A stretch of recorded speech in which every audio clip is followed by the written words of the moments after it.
Salut, nouveau sujet du jour.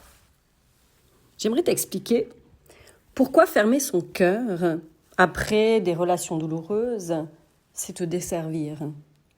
Un ami à moi me disait hier, je vais me fermer pour me protéger dorénavant en amour. Dans fermer son cœur, c'est aussi se protéger, prendre de la distance, moins ressentir, moins s'investir, moins être là. Perçois-tu là-dedans que c'est changer, te retenir, te durcir, te contrôler, prendre le dessus sur ce que tu ressens, ce que tu es au fond. Prendre le dessus, c'est manipuler dans un sens. Changer la structure de ta nature, de ta vibration, c'est être quelqu'un d'autre en réalité. Être quelqu'un d'autre, c'est jouer un rôle. C'est porter un masque quand même, faire le caméléon, s'adapter, se suradapter. Ton énergie change et ce que tu vibres aussi et va forcément attirer des personnes identiques à cela. Rejouer sans cesse ces relations où personne n'est soi-même. Ça dure le temps de la lune de miel au début quand tout est beau, tout est rose, en tout cas les premiers mois, puisque chacun veut mettre le meilleur de soi, ou plutôt ce qu'on attend de nous en amour, en relation. On dit ensuite « tu as changé ». Je ne te reconnais pas. Ce que tu montrais, donné au début, n'y est plus. Ça ne fonctionne plus. Et on reste bloqué sur ce qui a été offert au début, cette projection de soi, cette copie de ce que la société attend, ce fantasme de comment on doit être une jolie relation. Mais en réalité, c'est comme l'animal qui change son poil, mais pas sa structure fondamentale et son vice de ce qu'il est, ou de ce qu'il offre, avec le cœur. Et puis il y a ceux qui profitent des autres, ceux qui donnent trop et ceux qui donnent pas assez. Tu vois la dualité de toute chose, l'opposé en tout, son contraire. As-tu remarqué aussi que lorsque tu stoppes ce genre de relation, ensuite l'autre recommence rapidement avec quelqu'un d'autre, et surtout comme si la personne était, depuis lors, le parfait petit copain ou copine. Ce n'est pas en lien avec ce que l'on vaut, cette croyance de ne pas avoir été assez à la hauteur ou le bon ou la bonne de ce que l'on peut penser au moment de la rupture et de la nouvelle relation qui arrive derrière pour l'autre. C'est aussi ces remises en question ensuite, à tout retourner dans sa tête, maintes fois, de ce qui s'est joué ou ce qui a été joué, ce qui a été surjoué, ou se croire capable de ce que l'on peut être au début et se rendre compte finalement par la suite qu'on n'en a pas les capacités. Ça peut être aussi j'ai envie d'atteindre ça, j'ai envie de ce rêve, j'ai envie de quelque chose de sain, j'ai envie d'une vraie relation. Sauter dedans, essayer et se rendre compte finalement que certains vices, certaines addictions, certaines choses font que ça prend le dessus.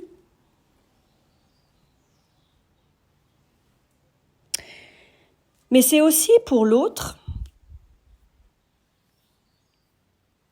comme s'il ne voulait pas reproduire ce qui s'est passé dans cette relation douloureuse en y mettant une intention de préserver son image, de préserver sa réputation, pour se détacher de la culpabilité et de la honte de ce qui s'est passé. Mais c'est aussi pour ne pas révéler le jeu bien rodé pour certains, de recommencer un autre jeu. C'est comme pour fausser les pistes et remettre la faute sur l'autre. Non, moi tout va bien.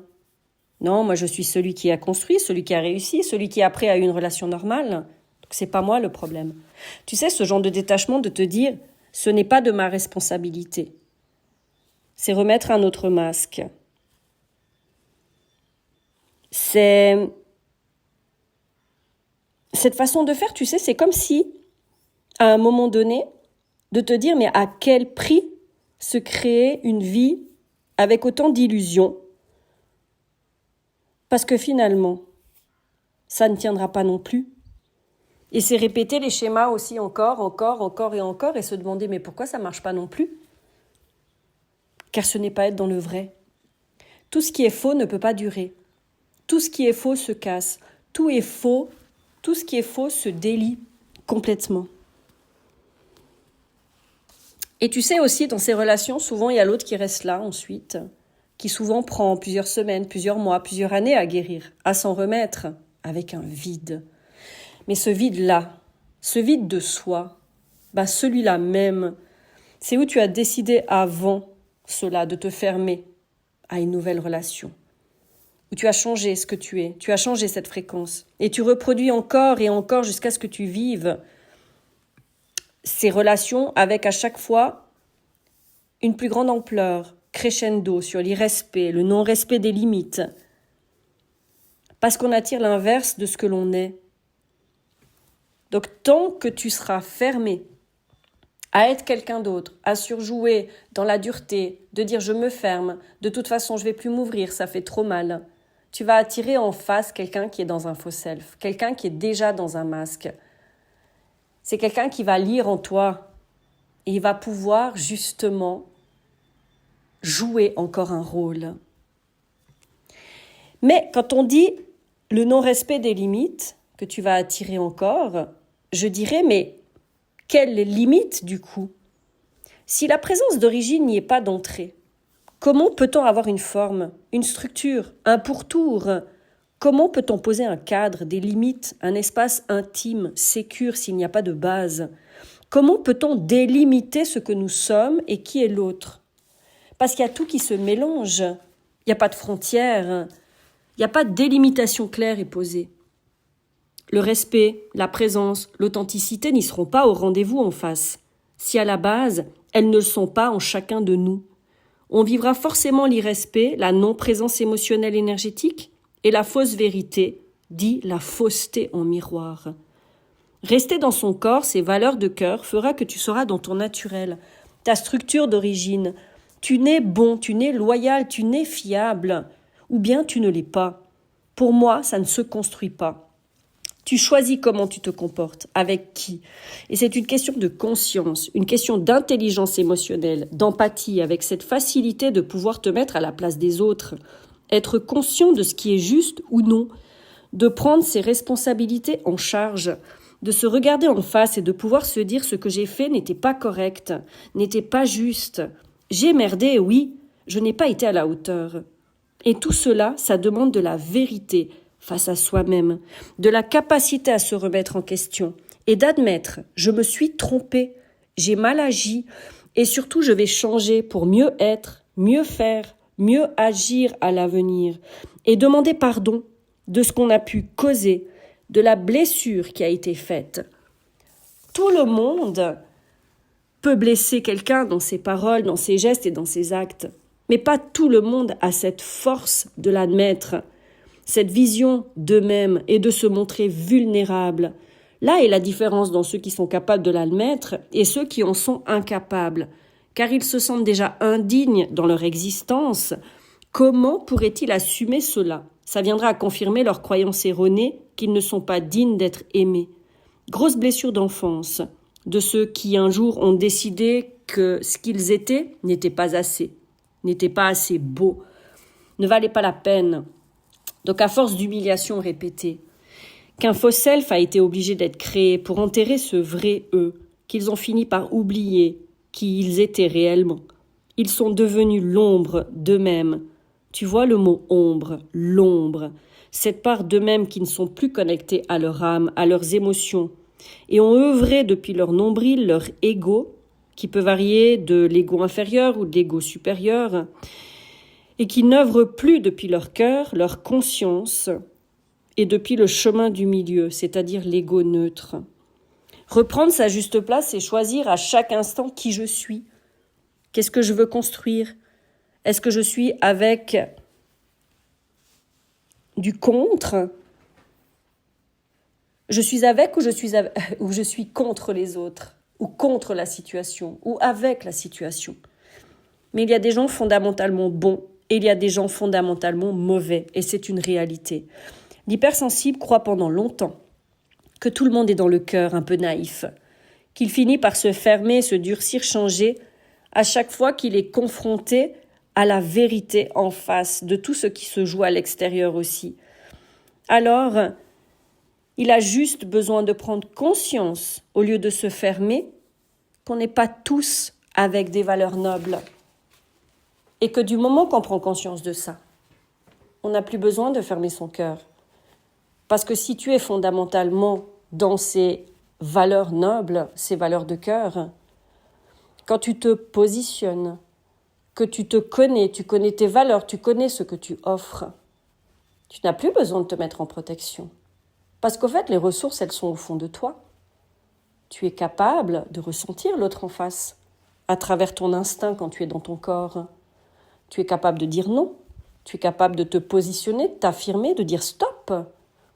Donc tu vois, finalement, c'est tout un travail de déconstruction sur comment tu t'es construit petit.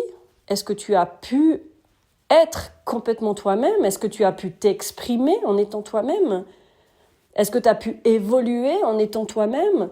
Ou est-ce que tu as dû porter des masques pour te suradapter? Donc quand tu sors de cette suradaptation, c'est-à-dire ce mode de survie, parce qu'enfant, on n'avait pas tellement le choix dans certaines familles dysfonctionnelles, dans l'éducation, dans les comportements, les attitudes, etc., on était obligé de rester là. On n'avait pas le choix. On ne pouvait pas fuir, on ne pouvait pas partir. Donc il y avait cette conscience, mais en même temps, quand quelqu'un te fait du mal, en tout cas quand c'est tes parents, c'est que tu n'arrêtes pas de les aimer eux, tu arrêtes de t'aimer toi-même. Donc à un moment donné, le chemin de vie, d'évolution, le réveil spirituel, on pourra dire, c'est de sortir justement de tous les masques et de tout ce que tu as construit pour être quelqu'un d'autre, pour être aimé, pour être accepté, pour être reconnu, pour être validé. Et c'est peut-être justement ce cheminement qui fait que quand tu deviens adulte, tu n'as plus besoin de cette protection-là. Tu n'as plus besoin de te fermer, tu n'as plus besoin de changer. Parce que si tu te retrouves toi dans ta vérité et que tu sais poser tes limites, de dire non, de prendre de la distance, et bien en fait ton cœur il est ouvert tout le temps. Et si c'est dans ta constitution naturelle d'être bon, d'être loyal, d'être fiable, tu as juste à continuer à être toi-même tout le temps. Et du coup, tu attireras en face des personnes qui vibreront exactement dans la même énergie que toi. Et je pense que ça évitera de plus en plus d'attirer des personnes qui sont dans leur faux self, parce que tu n'auras plus besoin de te cacher. Et c'est là que commencent à arriver les relations authentiques, les relations qui sont vraies, les relations qui vibrent sur le même plan d'égalité. Parce que pour moi, un adulte au-dessus d'un autre adulte, ça s'appelle de la manipulation. Donc à partir de là, il n'y a personne qui est au-dessus de toi et il n'y a personne qui est en dessous de toi. Et à partir de là, reste le cœur grand, ouvert.